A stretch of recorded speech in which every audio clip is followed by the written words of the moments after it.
This okay. Hi there, Duncan Chillen. I'm here to talk to you about critical thinking and its relationship with creativity, as well as the Socratic method. And we'll be talking about values of intelligence as well. And so I'm going to start off with something that Jesse actually talked to me about in a meeting with him a few weeks ago. Sorry. It's a quote from a paper on education he was reading at the time, and it goes as such: if I had a nephew who was ill, I would take him to the finest university hospital in order to have him treated, and I would not take him to Socrates.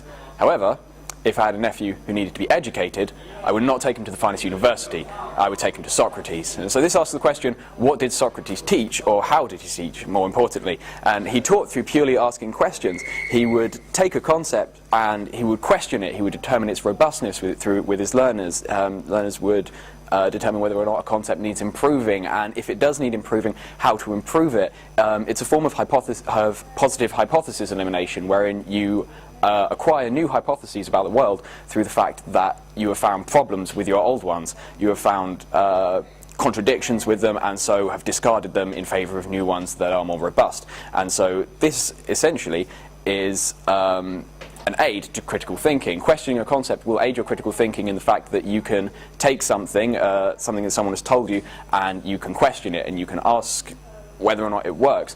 And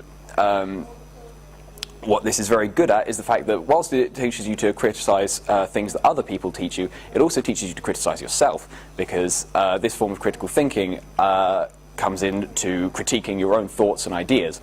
And this sounds very much similar to what I've spoken about in my first week's talk here, which is the concept of metacognition. It's the ability to realize and criticize your own thoughts and have an awareness of them. Indeed, from the paper here, the Magno one, is something I used in the first week, because it says that metacognition is directly related to critical thinking. It's got a significant relationship with it. However, if anything, this Socratic method would say that the relationship is a two-way one. It's not just that metacognition leads to critical thinking, which leads to rational thinking, which leads to logical thinking. If you can criticize your own thoughts, this will make you realize that you can think about your own thoughts and you can realize them. And so it's not a dominoes effect where you have to learn the first thing and then that will click off everything else. It's more of a snowball effect. Raising one area of this, raising your critical thinking, will raise your metacognition, and that will also lead into the rational and the logical thinking. So I believe that therefore teaching critical thinking through the Socratic method is incredibly useful, because it helps develop metacognition, and this leads on to things like deep level reasoning and cognitive flexibility, which are things I've spoken about in other talks as well here. These skills, again, as metacognition, are very, very useful in a person's life, and not just in education, because it allows you to understand a topic and not just memorize it. Speaking of memorization, this is something I'm going to draw on my own experiences and experiences I've talked to, conversations I've had with other people about their experiences through the education system. Something that I think quite a lot of us have heard or been taught by the education system is that a mind that can hold a large amount of knowledge is a good mind. We are told that intelligence is made up by having a mind that can absorb and hold a lot of knowledge, and intelligence will lead to success in life. If you do well in school, you'll get into a good university. If you do well in university, you'll get a good degree, which ensures you a good job. This good job ensures you financial stability, which means you can raise a family, and this will lead to happiness, etc., etc. This is not quite the case from the readings I've done, however. Ellis Torrance in the 50s found something completely different. Now, what he did was he made a quotient by which he measured creativity in high school students. He released the paper 12 years after following these 200 students throughout their lives, and what he found is that those in the highest kind of level of creativity ended up having careers such as diplomats, software engineers. They had careers such as inventors, they were doctors, and they excelled far beyond their uncreative peers. The creativity aided these people far more than intelligence did, it seemed. He found a real significant relationship between creativity and how well these people have gone on in their careers and lives. One thing I'm not saying here is that intelligence is useless. I'm not saying that by any degree. A follow-up study performed 50 years after Torrance released his study, so a full 62 years after they were given the original creativity quotient, found that intelligence is key when used alongside creativity in achieving public success. However, they managed to find absolutely no significant relationship between intelligence and personal success. Creativity was the only thing they found that actually had an impact in that. And so creativity helped these people because it allowed them to be innovative and cognitively flexible when approaching situations.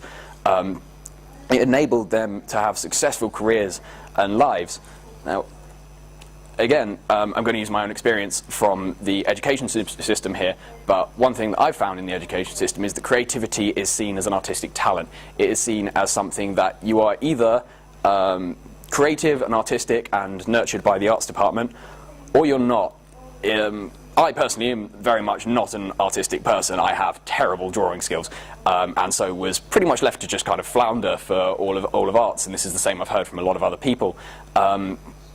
If this is the case, if creativity is an artistic subject, then how did the people from Torrance's study go on to become doctors? I mean, creativity stems from enthusiasm, and something else that Jesse talked about in our meeting is that children stop asking questions typically about 6 months after they enter school.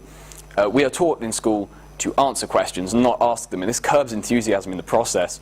And one thing that again, the Berkowitz and Lim studies here have shown is that creativity can be taught. You can definitely teach it. And this bypasses any speculation that it is an artistic talent that you are just kind of born with and is in your genes, and you just grow up to become this creative person. You can teach people to be creative. The Kaufman study here implicates that creative polymathy, which is the ability to be creative in multiple domains, is a form of a hierarchy that you can move up. And it implicates that the ability to be creative in one area shows an ability to be creative in all other areas. A person who is creative will be creative in everything they do, not just one area. So if a hierarchy exists and training exists, then this obviously shows that you can train people to move up this hierarchy, to become more creative and have a high level of creative polymathy. This creative thinking is enhanced by the Socratic method. I've already emphasized the importance of question asking in my previous talk, and I'm going to do that so again here. And I'm talking about deep level reasoning questions. I'm talking about hypothetical what ifs. How do we do this? Something where it's not just the teacher giving you a multiple choice answer, or a lecturer asking one member of a lecture hall for a 2-sentence answer. I'm talking about where you can have a dialogue between someone that is made up of questions and answers, and developing a really deep understanding of a subject and how it works in your mind.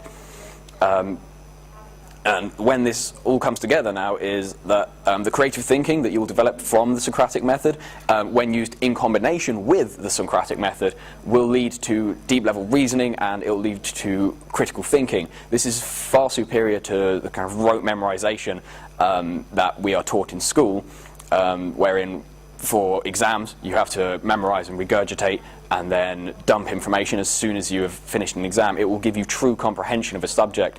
The critical thinking that you will learn from this, that aids metacognition, it aids rationality, and it aids all of your skills by giving you a key skill of logical thought.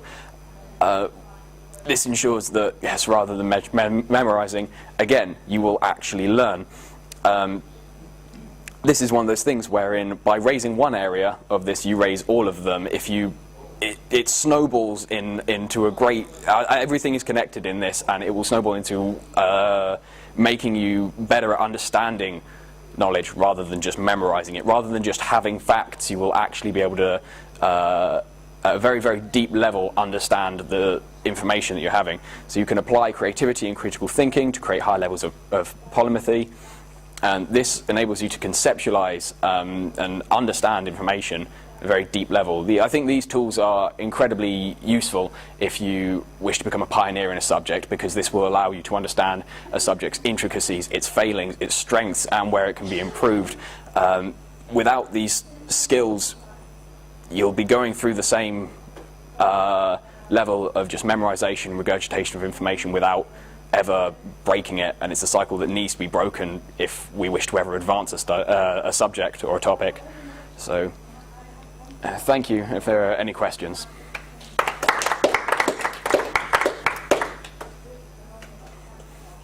Back up one slide. Back up one slide. Yep. Mm-hmm. All of those things you got listed in the title there, creativity, critical thinking, cognitive flexibility, deep level reasoning, I would consider all of those higher level thinking skills. Mm-hmm. When you think about the term higher education, what does it mean? Higher education as in, well, university. So What is the higher part of higher education supposed to mean? supposed to mean, yes, higher level thinking. Higher level thinking skills. Mm-hmm. What's happened? What's happened is that we've taken the exact same approach that we've taken from secondary school through to university. In secondary school, exams were pretty much exactly the same as they are here, I find. I find that when I go into an exam, I'm applying what I've done since I was about 12 years old. I've been doing the same thing for about 9 years now. I've been learning, memorizing, regurgitating, and then that's it. I can't tell you what I learned for most of the exams in second year. I have snippets, but not the huge chunks of information that I learned from my essays that we were asked to write. There was no higher level thinking that was required of us or taught to us, or we were not informed of any ways to change. This year we have modules such as this. This is something that actually allows you to... My other module, I'm doing something rather similar. I'm doing speeches and writing proposals. Disorders of social cognition. Disorders of social cognition? Yeah. And so for this year, I've gone for things that don't examine me, because I know all of the exams will be exactly as they've been in second year, in first year, in A-levels, in GCSE, in year 9, 8, 7. It's been the same for so long that I am so glad for third year, because I don't have to do it again. I can actually take subjects that want me to learn rather than regurgitate. Any other questions? Thank you very much.